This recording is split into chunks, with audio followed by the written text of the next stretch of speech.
Hello दोस्तों, नमस्कार दोस्तों, आप सभी का स्वागत है आपके अपने चैनल टारगेट गवर्नमेंट पोस्ट में। देखिए, बात करेंगे यूपी बीएड एंट्रेंस से जुड़ी जानकारी, जो कि आपकी आवश्यक सूचना है आप सभी लोगों के लिए 9 अगस्त की। कई सारे मेरे को कमेंट आ रहे थे, लास्ट ईयर वाले स्टूडेंट बहुत परेशान हो रहे थे। स्टूडेंट बिल्कुल भी परेशान नहीं होना है आपको। हाँ, बीएड से जुड़ी जानकारी के लिए आप लोग जुड़ सकते हैं। नीचे दी गई रेड कलर की सब्सक्राइब बटन दबा करके और बगल में दिए बेल आइकन को ऑल करके प्रेस करें, जिससे कि आपको अपडेट समय से मिलती रहे। और पूरा काउंसलिंग से लेकर एडमिशन तक हम आपको हर जानकारी देते रहेंगे। और दूसरी जानकारी ये आपको मिलने वाली है कि कितनी रैंक पर कौन सा कॉलेज मिलेगा। बहुत सारी कमेंट आ रही थी, बहुत सारी। ठीक है, अगर 1.5 लाख है तो क्या सरकारी कॉलेज मिलेगा? ऐसा नहीं होता भाई।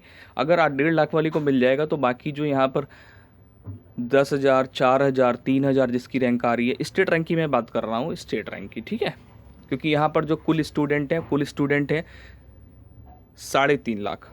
और जो सीटें हैं वो कितनी हैं? वो 1,90,000 प्लस सीटें, क्योंकि 1,90,000 जो थी सीटें वो आपकी थी 2019 में। उसके हर साल सीटें बढ़ती हैं दोस्तों, तो इस बार भी सीटें बढ़ेंगी। ऐसा नहीं कि सीटें नहीं बढ़ेंगी। पिछली बार भी सीटें बढ़ी थी स्वर्णक को लेकर के, यानी ईडब्ल्यूएस वाली सीटें बढ़ी थी, लेकिन काउंसलिंग आपकी हो चुकी थी, पूरा प्रोसेस हो चुका था। इसके बाद में फिर वो सीटें नहीं बढ़ाई गई। ठीक है, तो इस साल जो है वो सीटें आपकी इंक्लूड हो जाएंगी। तो उनको भी जो आरक्षण मिलना है 10% का वो भी मिलेगा।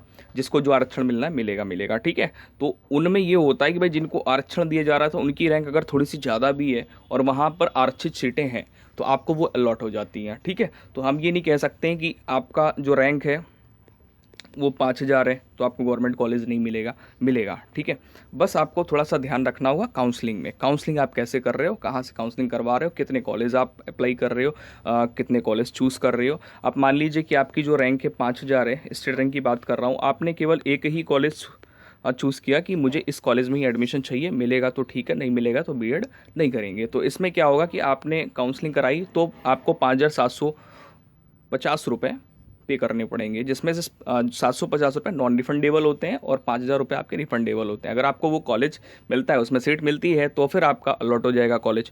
नहीं मिलता है तो फिर आपका 5,000 रुपये रिफंड हो जाएगा। ठीक है, लेकिन आपको आगे एक मौका दिया जाता है कि आप फिर से रिकाउंसलिंग करवा सकते हैं। चलिए, तो ये बात आपकी हो गई।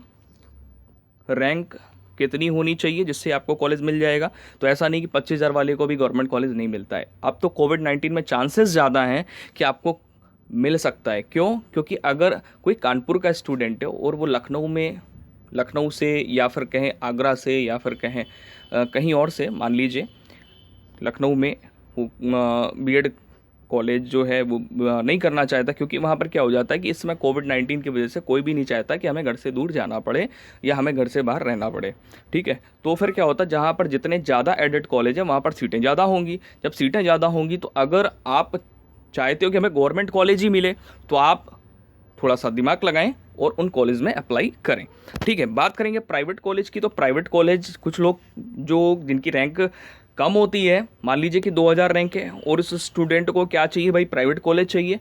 वो नहीं चाहता गवर्नमेंट कॉलेज में जाना, गवर्नमेंट कॉलेज उसके पास नहीं है या प्राइवेट कॉलेज उसके नियर है, तो वो प्राइवेट कॉलेज प्रेफर कर रहा है। तो प्राइवेट कॉलेज उसको सूटेबल लग रहा है तो उसने प्राइवेट कॉलेज ले लिया।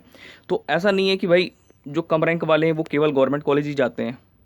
ठीक है, तो बिल्कुल परेशान ना हो। इसलिए मैंने आपको बोला कि 1 से लेकर के 20,000 या 18,000 तक के जो स्टूडेंट हैं इनको परेशान होने की ज़रूरत नहीं। बस ये केवल काउंसलिंग अच्छे से करवाएं, काउंसलिंग अच्छे से करवाएं। जिनको गवर्नमेंट कॉलेज चाहिए, प्राइवेट चाहिए, कोई प्रॉब्लम नहीं, प्राइवेट कॉलेज मिलेगा आपको। 1.5 लाख तक की रैंक है, 2 लाख तक की रैंक है, आप काउंसलिंग कराएं। हाँ, फर्स्ट काउंसलिंग में आपको इसलिए फ़ायदा रहेगा कि फ़र्स्ट काउंसलिंग में अगर आपने काउंसलिंग करा ली और मैक्सिमम कॉलेज चूज़ किए तो आपको कॉलेज अलॉट हो जाएगा। अगर आपने फर्स्ट काउंसलिंग नहीं कराई, आपने सोचा कि हम बाद में डायरेक्ट एडमिशन ले लेंगे, तो डायरेक्ट एडमिशन आप उन्हीं में ले पाएंगे जिनमें आपका पहले से कांटेक्ट होगा।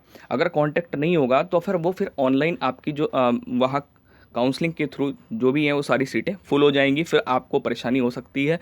फिर आप कई सारे कॉलेज पता करेंगे जिसमें सीटें खाली होंगी, उसके बाद ही काउंसलिंग करा के आप उसमें एडमिशन ले सकते हैं। तो ये सारी बातें रहीं। तो आपको ये ध्यान रखना है कि 1 से लेकर के 20,000 तक जिसकी रैंक है उसको समस्या नहीं है, सरकारी कॉलेज के चांसेस बने हुए मिल सकता है। ठीक है, और कोविड-19 की वजह से और भी रैंक तक के बच्चे हैं, जैसे कि हम बात करें 25,000 30,000 वाले स्टूडेंट हैं, इनको भी गवर्नमेंट कॉलेज मिल सकता है और आरक्षण भी है।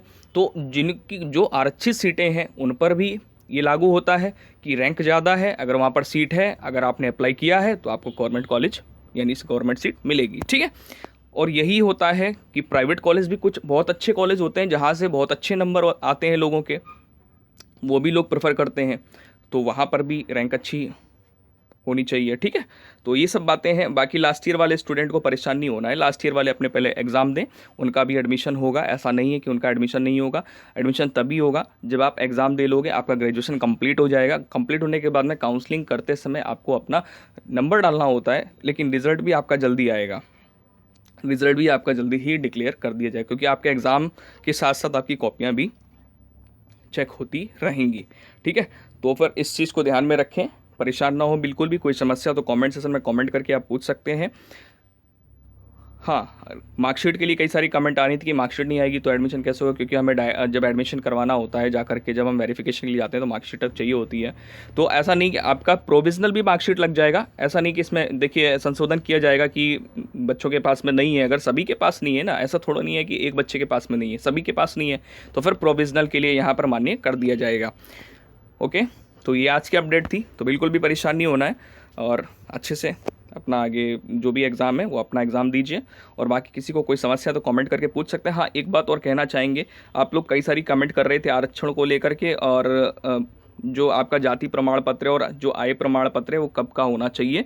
तो देखो बता दूं मैं कि 1 अप्रैल 2017 के बाद का होना चाहिए आपका, ठीक है, वो चाहे ओबीसी हो, SC ST हो, ठीक है ना। और यहाँ बात करेंगे जाति प्रमाण पत्र के बाद आय प्रमाण पत्र की, तो आय प्रमाण पत्र आपका 1 जनवरी 2020 या उसके बाद का होना चाहिए, ठीक है। तो ये जानकारी आपके लिए बहुत महत्वपूर्ण थी, आपको दे दी है, तो वीडियो को लाइक करके शेयर कर दीजिएगा। अगर आपको वीडियो समझ आती है तो लाइक करके शेयर जरूर करें। धन्यवाद।